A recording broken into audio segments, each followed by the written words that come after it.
अखिलेश यादव को और तेजस्वी यादव दोनों को कहिएगा कि हिंदू होकर हुआ अयोध्या धाम का नहीं तो जो राम का नहीं वो किसी काम का नहीं। ये जो अलायंस बना है ये लोग कंफर्म हो जाएं पहले कि कौन बनेगा, फिर बात करेंगे। कि हिंदू होकर हुआ अयोध्या धाम का नहीं तो जो राम का नहीं वो किसी काम का नहीं। भाजपा सांसद दिनेश लाल यादव निरहुआ ने आज होने वाली इंडिया गठबंधन की बैठक पर कहा है कि पहले डिसाइड कर ले, हम भाजपा के लोग पूरी तरह कंफर्म है कि हमारे देश के प्रधानमंत्री नरेंद्र मोदी ही बनेंगे।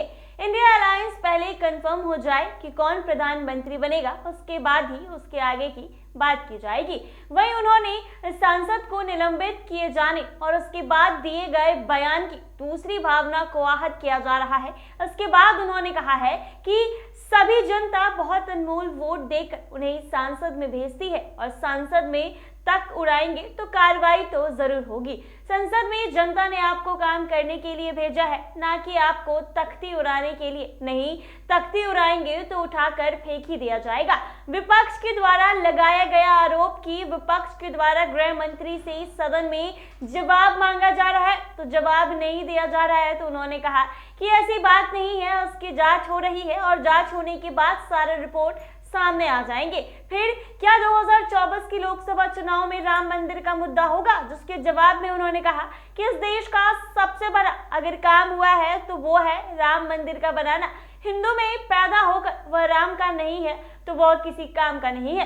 वहीं अखिलेश यादव तेजस्वी के दोनों के ऊपर तंज कसते हुए कहा कि हिंदू होकर जो अयोध्या धाम का नहीं, हिंदू होकर जो राम का नहीं, वो किसी काम का नहीं। क्या कुछ कह रहे हैं दिनेश लाल यादव निरहुआ, वो जरा मुझे लगता है कि पहले तो ये लोग डिसाइड कर लें। हम लोग भारतीय जनता पार्टी के लोग तो पूरी तरह से एक एक कार्यकर्ता कन्फर्म है कि हमारे देश के प्रधानमंत्री नरेंद्र मोदी जी बनेंगे। इसके लिए हम कन्फर्म हैं, हमारा एक एक कार्यकर्ता कन्फर्म है।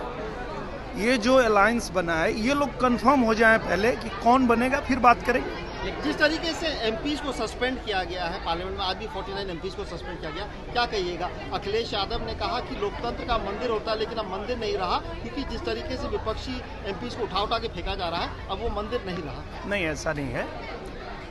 जनता जो है वो बड़े भरोसे के साथ अपना मत दे करके आपको महान सदन में भेजती है कानून बनाने के लिए, नियम बनाने के लिए, और आप जाके वहाँ तख्ती उड़ाएंगे तो आपको उठा के फेंकना ही पड़ेगा।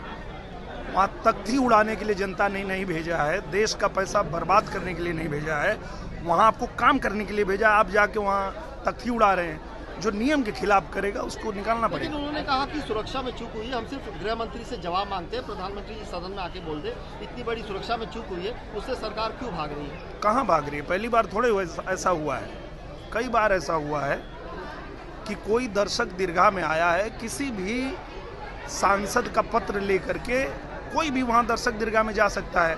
अब वहाँ जाने के बाद 2 लोग कूद गए तो उसकी जांच हो रही है। जांच होने के बाद पता चलेगा कि कौन लोग हैं, क्यों कूदे। उसमें प्रधानमंत्री जी ने भी कह दिया, गृह मंत्री जी ने भी कह दिया कि जांच होने के बाद सामने आ जाएगा। यूपी से एमपी है, राम मंदिर का होने वाला है जनवरी में, कैसे देखते हैं इसको? क्या राम मंदिर इशू होगा 24 में चुनाव में?